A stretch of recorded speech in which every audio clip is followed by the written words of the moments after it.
Welcome to this explainer. Today, we're diving straight into the Mangaung Metro's massive 2023-2024 budget. We're going to break this whole thing down, moving from those giant billion-rand spreadsheets right down to the actual potholes on your street. Okay, so here's our roadmap for today. We'll start with the big financial picture, then look at debt and grant dependency, how the city prioritizes basic services, ground-level community projects, and finally, delivering the one plan. Let's get right into it. Section 1. The big financial picture, setting the macro framework. So right now, Mangaung is operating under a pretty strict National Financial Recovery Plan. And to understand how they're planning to navigate this, we really need to look at the MTREF. That's the Medium-Term Revenue and Expenditure Framework. It's kind of like the city's master shopping list. It basically takes all these massive developmental needs and puts actual real-world price tags on them, creating a blueprint for getting things done and reporting on the progress. Now, what does this master plan actually look like? Well, on paper, it honestly looks pretty solid.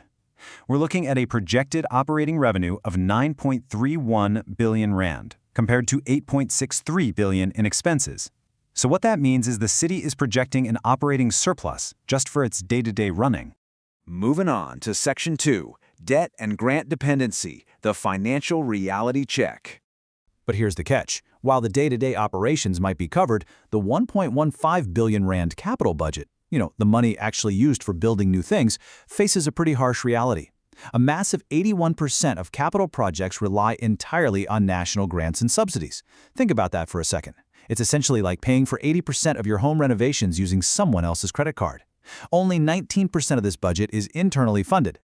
So why is that internal funding so incredibly low? Well, it all comes down to one staggering number: 9.53 billion rand. That is the debtor's balance. Put simply, that's the amount of money residents, businesses, and government departments owe the municipality in unpaid water, electricity, and rates bills. And as you can imagine, a shortfall that massive severely strains the city's ability to operate on its own 2 feet.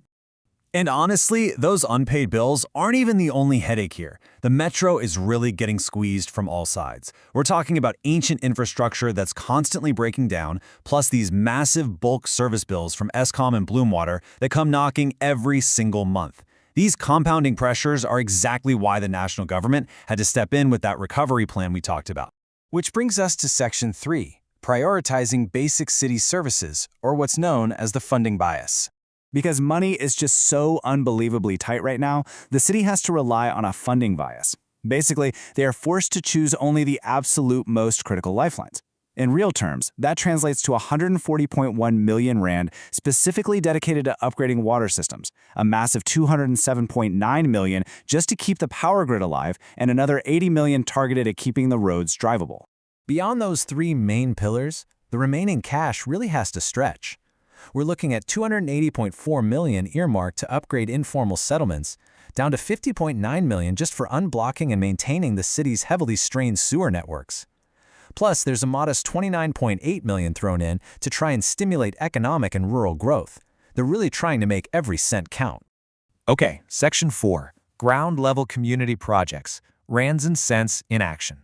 This is the part where those abstract millions actually turn into physical things on your block. Let's take public safety, for example. The budget specifically mandates the procurement of 289mm handguns and bulletproof vests, along with rolling out CCTV cameras in identified crime hotspots. We've literally gone from billions on a spreadsheet to boots on the ground.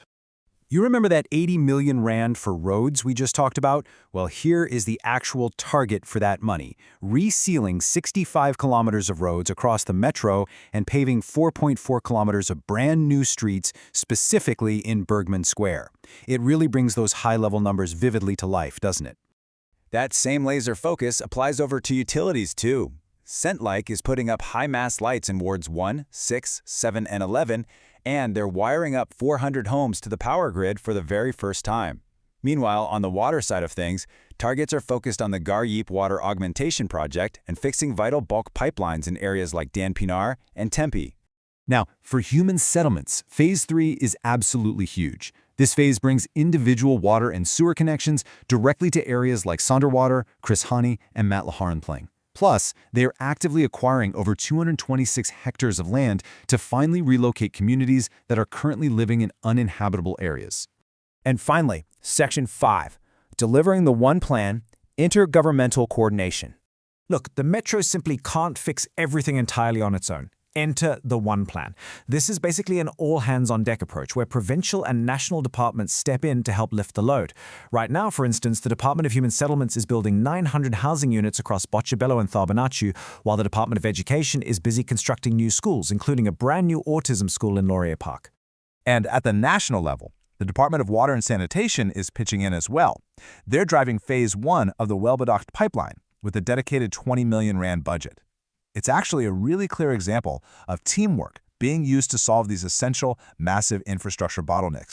So we've tracked the billions, we've looked at that crippling 9 billion rand debt, and we've even seen the exact pipelines and equipment being bought to keep this city running. It is an extreme high-wire act, to say the least. The question we have to leave you with today is this: can this budget actually balance strict financial recovery with the urgent, everyday needs of the city? Or is the Metro just plugging holes in a sinking ship?